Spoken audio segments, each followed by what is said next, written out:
ஆன்மீக அன்பர்கள் அனைவருக்கும் வணக்கம். உங்களை எல்லாம் இந்த ஆன்மீக சேனல் மூலியமாக சந்திக்கிறதுல நாங்கள் ரொம்பவும் சந்தோஷப்படுறோம். நாங்கள் போகிற வீடியோலாம் உங்களுக்கு பிடிச்சிருந்ததுன்னா நீங்கள் லைக் பண்ணுங்கள், ஷேர் பண்ணுங்கள், குளத்தூர் பாபா டேபிள் சேனல் நீங்கள் சப்ஸ்கிரைப் பண்ணுங்கள்.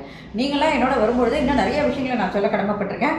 இன்னைக்கு மார்கழி மாதம் திருப்பாவை பாடல் 11 பாடி அதற்கான விளக்கங்களை கொடுக்க வந்திருக்கேன். வாங்க இப்போ நம்ம வீடியோக்குள்ளே போகலாம். கற்று கருவை கணங்கள் பல கடந்து செற்றார் திறவழி சென்று செரு செய்யும் குற்றம் ஒன்றில்லாத கோவலர் தம் பொற்கொடியே புற்றர வல்குள் புனமையிலே போதாரார் சுற்றத்து தோழிமாரெல்லாம் வந்து நின் முற்றம் புகுந்து முயல் வண்ணன் பேர்பாட சிற்றாதே பேசாதே செல்வ பெண்டாட்டினி ஏற்று குரங்கும் பொருளேலோ ரெம்பாவாய். இது பாடல். இப்ப இந்த பாடல்ல ஆயர் குலத்தினுடைய சிறப்புகள், அதே நேரத்துல ஆயர்பாடியில் உள்ள தன் தோழியினுடைய அழகு, மூன்றாவதாக கார்மேகத்துக்கு ஒப்பான அந்த கண்ணனுடைய சிறப்பு, இவை எல்லாம் இந்த பாடலில் எவ்வளவு அழகாக விளக்கப்பட்டுள்ளது என்பதை பாருங்கள். ஆயர்குல தர்மத்தின்படி பசுமாட்டை கறக்குறாங்க அப்படின்னா பாலை கறக்கும் போது முதல்ல என்ன பண்ணுவோம், கண்ணுக்குட்டியை உள்ள விட்டு பாலை சுரக்க செய்வாங்க, அதுக்கப்புறம் பாலை கறப்பாங்க. ஆனா இங்க ஆயர்பாடியில் என்ன பண்ணுவாங்கன்னா பசுமாட்டினுடைய பாலை கறப்பதற்கு முன் கண்ணுக்குட்டிய பாலை குடிக்கும்படி செய்வாங்க. அது வயிறு முட்டை பால் குடிச்சதுக்கு அப்புறம் அதை இழுத்து தள்ளி கட்டி வச்சுட்டு அதுக்கப்புறம் தான் சுரக்கின்ற பாலை எல்லாம் கறக்குறாங்க. அந்த பாலை என்னது குடம் நிறைய பால் கறந்து விடுகிறது. அவ்வளவு செழிப்பு மிக்க மாடு, அவ்வளவு செல்வ மிக்க நாடு அப்படின்னு அழகாக அதில் சொல்லிட்டாங்க. இப்போ இருக்கிற பசுமாட்டில எல்லாம் இப்போ நம்ம பால் கறக்கிறோம்னா என்ன பண்ணுவாங்க, மாடு கண்ணுக்குட்டி செத்து போச்சுன்னா உடனே அதுக்குள்ள வைக்கோல் வச்சு தட்டி வைக்கோல் அது பக்கத்தில் வச்சு காட்டுவாங்க கண்ணுக்குட்டிக்கு மேலே, அதுதான் கண்ணுக்குட்டி. மாடு என்ன பண்ண பாலை சுரக்க தன்னுடைய குழந்தையை நினைச்சு பாலை சுரக்கும் போது அவங்க என்ன பண்ணுவாங்க, அதுக்கப்புறம் அந்த பாலை கறந்துப்பாங்க. சில விதத்தில் என்ன பண்ணுவாங்கன்னா பாலை சுரக்கிற வரைக்கும் அந்த கண்ணுக்குட்டியை குடிக்க விடுவாங்க. அது பாலை சுரந்து பால் சுரக்க வருதுன்னு தெரிஞ்சோன்னா கண்ணுக்குட்டியை இழுத்து வச்சுட்டு பாலை கறந்துடுவாங்க. ஆனா ஆயர் குலம் தர்மம் மிக்கது அப்படின்னு அழகாக ஆண்டாள் விளக்கிக்கிறார். ரெண்டாவது, அங்குள்ள ஆண்கள் எல்லாம் பகைவரை விரட்டுகின்ற அளவுக்கு வீரம் மிக்கவர்களாக இருந்தாங்க அப்படின்னு ஒரு வீரத்தையும் சொல்லிட்டாங்க. இப்ப அந்த பொண்ணை பத்தி, அந்த தூங்குகின்ற பெண்ணை இப்பொழுது எழுப்புகிறார்கள் அல்லவா, அந்த தூங்குகின்ற பெண்ணினுடைய அழகை பத்தி சொல்லும் பொழுது அவள் புற்றில் உள்ள பாம்பை போன்று மெல்லிய இடை உடையவளாக இருக்கின்றாள். அப்ப மெல்லிசான ஒரு பொண்ணு.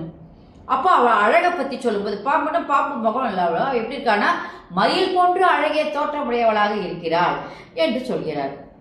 இப்போ ஒரு பொண்ணை பார்த்துட்டு வராங்க அப்படின்னு சொன்னா பொண்ணு எப்படி இருக்கா அப்படின்னு கேட்கும்போது பொண்ணு காக்கா மாதிரி இருக்கா அப்படின்னு சொன்னா ஐயோ பொண்ணு நல்லா இல்லை அப்படின்னு நம்ம புரிஞ்சுப்போம். அதே இன்டைரக்டா சொல்லும்போது பொண்ணு கிளி மாதிரி இருக்கான்னா பொண்ணு நல்லா அழகா இருக்கான்னு அர்த்தம். பொண்ணு மயில் மாதிரி இருக்கா அப்படின்னு சொன்னா பொண்ணு சூப்பரா இருக்கான்னு அர்த்தம். அதை தான் இங்க ஆண்டாள் அம்மா என்ன சொல்லியிருக்காங்கன்னா, அந்த பெண்ணானவள் அங்கே பாம்பை போன்று மெல்லி இடையுடையவளாக இருந்தாலும் அவளுடைய தோற்றமானது அழகிய மயிலை போன்று இருக்கிறது.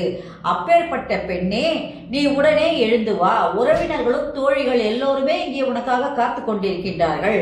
அவர்கள் அனைவருமே அந்த கார்மேகத்தை ஒத்த அந்த கண்ணனை, கார்மேகம் கண்ணன் என்று சொல்லும் பொழுது அந்த மேகம் இல்லைன்னா மழை வராது. மழை பெய்ஞ்சாதான் இந்த உலகத்தினுடைய ஒரு சிறு புள்ளியினுடைய நுழையை கூட நம்ம பார்க்க முடியும்.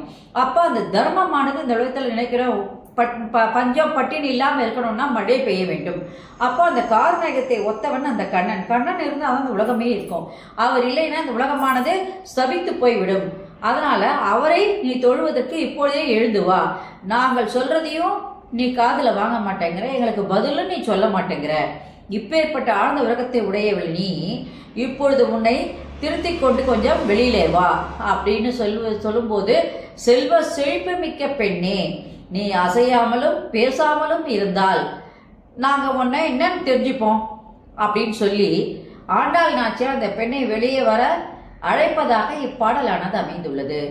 இப்போ இந்த பாடலுடைய சிறப்பு என்று பார்க்கும்போது தோழியர் அனைவருமே உறவினர்கள் எல்லாருமே வீட்டு வாசல்ல நிக்கிறாங்க, அவளை அழைக்கிறாங்க, நீ வெளியே எழுந்து வா அப்படின்னு. அப்படி சொல்லும் போது ஆயர்பாடியினுடைய சிறப்பை இந்த இடத்துலயும் அந்த அம்மா விட்டு கொடுக்கல. ஆண்டாளம் தன்னுடைய கணவனுடைய சிறப்பை சொல்லும்பொழுது மாடெல்லாம் வளமிக்க மாடு, அங்கே வந்து தர்மம் நிலைக்கின்ற நாடு அப்படின்னு அழகாக தர்மம் நிலைக்கிறதுக்கு அந்த கண்ணுக்குட்டியை வச்சு ஒரு அழகான ஒரு சின்ன விளக்கத்தை கொடுத்துட்டான். கண்ணுக்குட்டி ஃபுல்லாக பாலை குடிச்சதுக்கு அப்புறம் தான் மாட்டினுடைய பாலை சுரக்கின்ற பாலை வந்து அங்கே இருக்கிறவங்க கறப்பாங்க அப்படின்னு சொல்லி ஆயர்பாடியில் கறக்கிறாங்க அப்படின்னு சொல்லும்போது அதை சொல்லிட்டாங்க. ரெண்டாவது ஆயர்பாடி ஆண்கள் எல்லாம் வீரமிக்கவர்கள் என்று சொல்லி ஆயர்பாடியினுடைய குலத்தினுடைய ஒவ்வொரு சிறப்பையும் அழகாக அங்கே விவரிச்சுட்டு வராங்க.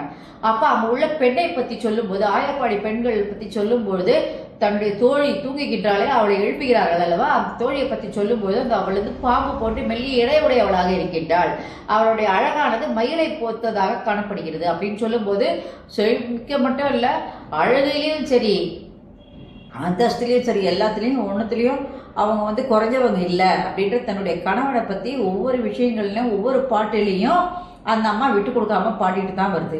அடுத்தது கார் மேகத்தே ஒத்த கண்ணன் என்று சொல்லும் பொழுது கார் மேகம் இருந்தால்தான் நாடு வந்து விளைச்சல்லாம் கிடைக்கும், உணவு பஞ்சம் பட்டினி இருக்காது, மழை பெய்யணும்.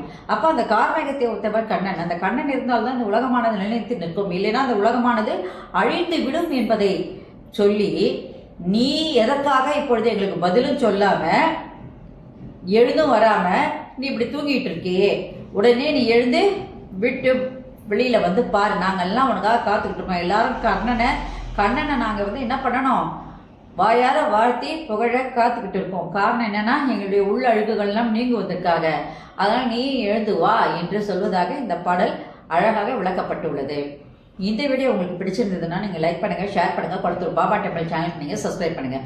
நீங்களாம் என்னோட வரும்பொழுது இன்னும் நிறைய விஷயங்கள் நான் சொல்ல கடமைப்பட்டிருக்கேன். நன்றி, வணக்கம். நாளைக்கு 12வது பாடல் திருப்பாவையில் பாடி அதற்கான விளக்கங்களை சொல்கிறேன். ஓம் Sairam. Subscribe to my channel and please press the bell icon for more videos.